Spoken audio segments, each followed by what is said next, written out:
This is problem 11.65. It's on page 658. A particle moves in a straight line with the velocity shown in the figure. Knowing that x equals negative 48 feet at time t equals 0, draw the acceleration versus time and position versus time curves for a time between 0 and 40 seconds and determine A, the maximum velocity the maximum value of the position coordinate of the particle, and B, the values of time for which the particle is at a distance of 108 foot from the origin. So let's copy down the graph that they gave us of the velocity versus time for this particle. We'll also write down some of the information about constraints that we're given. So in feet per second, let's see, let me make a scale here. We'll put 0, about in the middle. It should be fine. We've got 1, 2, 3 on that side, 3 on that side, so we'll go something like that. 0, and then try to make this sort of scale. That should be good. So 6, 12, 18, and then negative 6, negative 12, negative 18. The graph that they gave us, let me also make some marks here. So 10 seconds, that I tried to make 20, so we need a point for 18, because that's one of the important points in their figure. And then it's going to be 20, 30, and 40, because we're interested in all of those times. And what they said is that the velocity is 6 feet per second for 10 seconds. Then the velocity increases to, you look at the figure, it's actually at 18 seconds, it's moving at 18 feet per second. A little bit confusing, but there it is. And then by the time we get to 30 seconds, the particle is moving at negative 18 feet per second. Just a straight line connection between the two. And continues to move at that speed for the remainder of the time. We get to 40 seconds. Okay. Now, they gave us some information. They said that the position of the particle is negative 48 feet at t equals 0. We want to find acceleration versus time. And you know what? I just realized I forgot to create an acceleration versus time graph. So I'll have to do that here for you in real time. Shouldn't be too bad. In fact, it looks like the acceleration graph will be pretty straightforward for this one. But we want mainly position versus time. So acceleration versus time. This is, well, let's see, let's do it this way. This is what's given. And we want to find the maximum position in x or y. It doesn't matter, it's just one coordinate, so call it whatever you want. And B, the time for x equal 108 feet. Now it could be times. However many times the particle crosses that, we want to know. So let me create, I think the acceleration graph will be very easy, so I'll probably just erase some stuff and put it up here in a second. But let me create, first of all, the position versus time graph. And I need a little more distance if I'm going to make it all match up.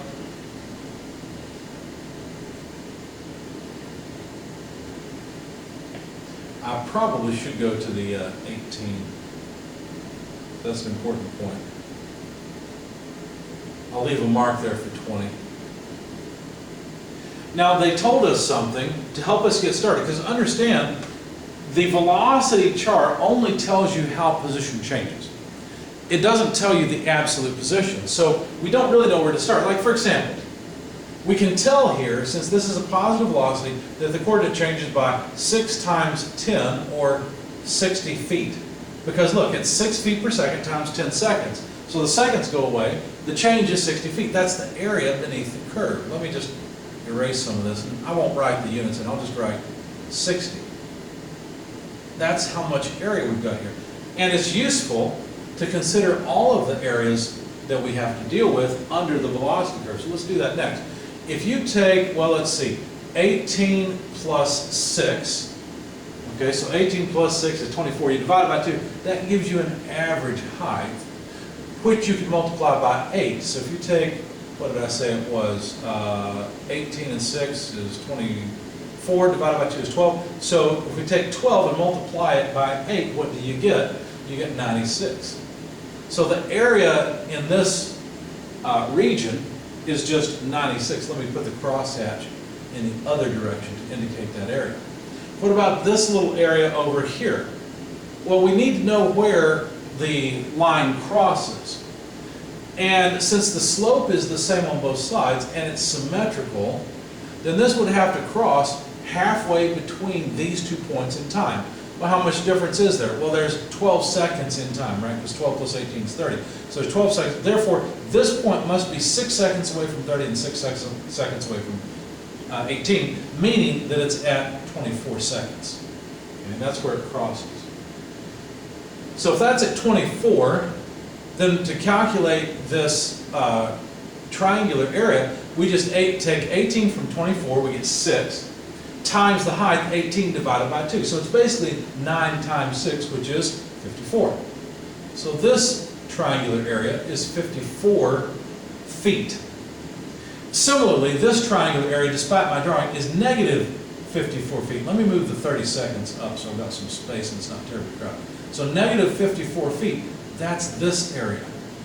Finally, the remaining area, this rectangular area here, is 10 times 18, or negative 180. Notice I'm saying this area is negative, all because it's on the lower side of the graph, right? Any area above the dividing line is positive area, anything below is negative area.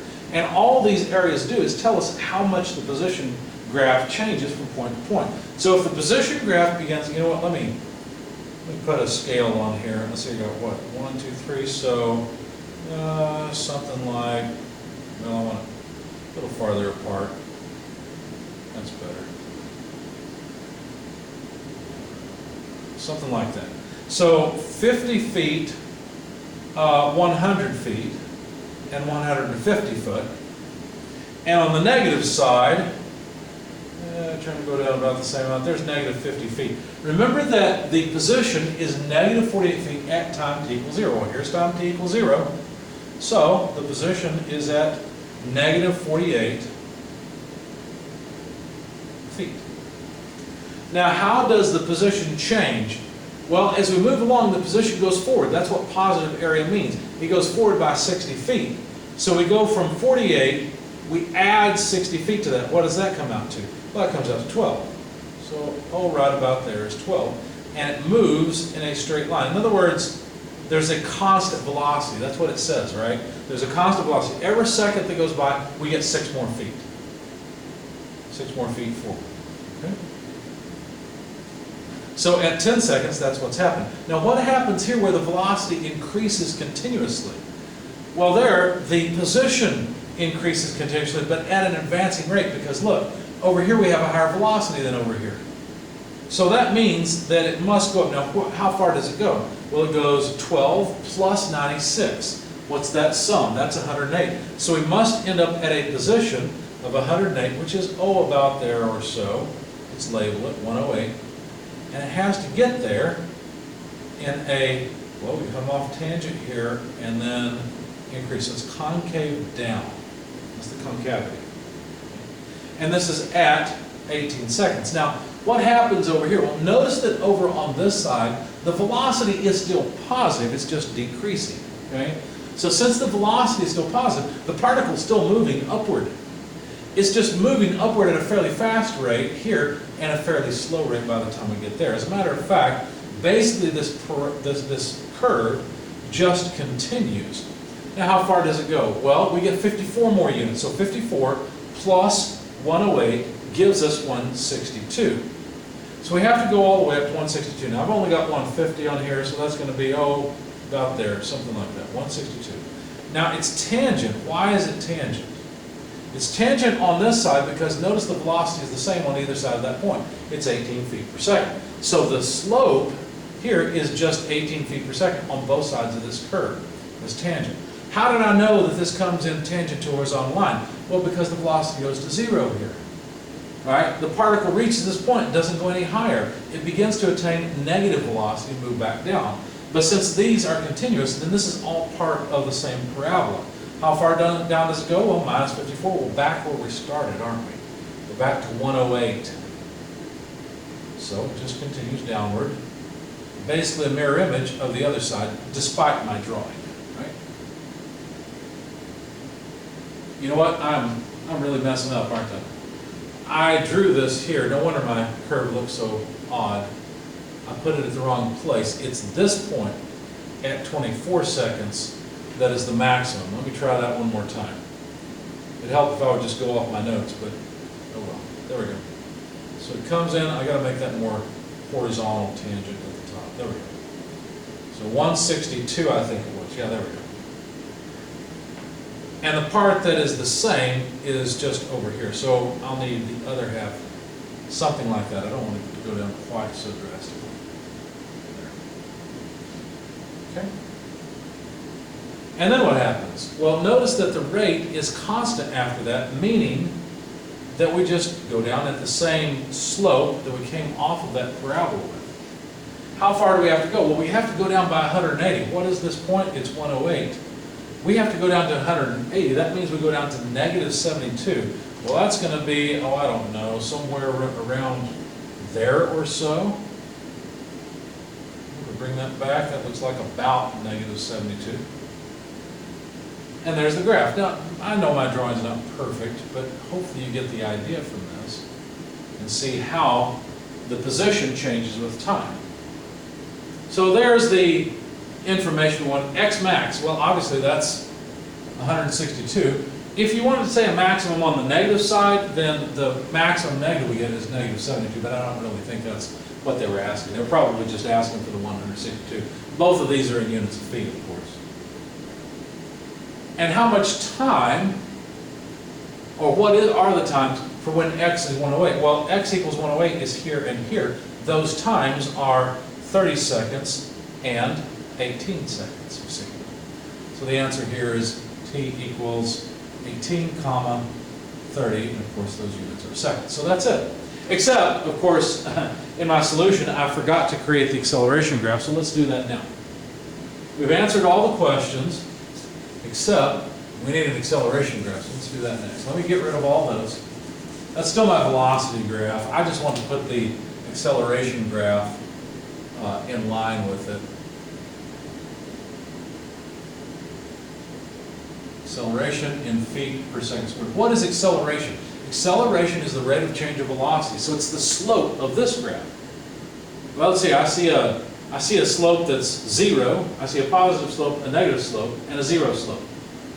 If I could figure out the slope here and here, then I would know how far I've got to go up and down. I'm trying to decide where to put my time axis. So what is the slope? Well, let's see, I'll do the math in my head, that's okay. So delta y is 12, so we move up 12 and we move over 8. So it's 12 over 8. So let's see, what is 12 over 8? Well, that's what? If I divide by, no, I need to divide by 4, so 3 over 2, so 1.5. Not a terribly large slope. What about the slope on this side? Well, on the negative side, let's see, it's probably easiest to go from 18 to 30. That's x is 12, or positive 12. But we go down from 18 to negative 18, so that's negative 36. So obviously they're making the math really easy for us. So this is negative 3. So that tells me I probably should put my axis a little bit higher. So now, to make it clear, let me use a different color for the acceleration, because the acceleration is certainly 0. In other words, the slope is 0. In fact, let me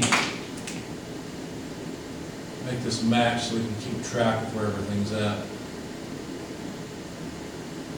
So this is 10, 18 seconds, 30 seconds, and 40 seconds. The acceleration or the slope is exactly 0 in two parts of these, in two segments. There's one of them, and the other one is here. Now we're halfway done with our acceleration graph. The slope, or in other words, the acceleration on this segment is 1.5. So I just need to make some marks. Let's say this is 1.5, this is negative 1.5, and this is negative 3. And notice that slope is constant. So in other words,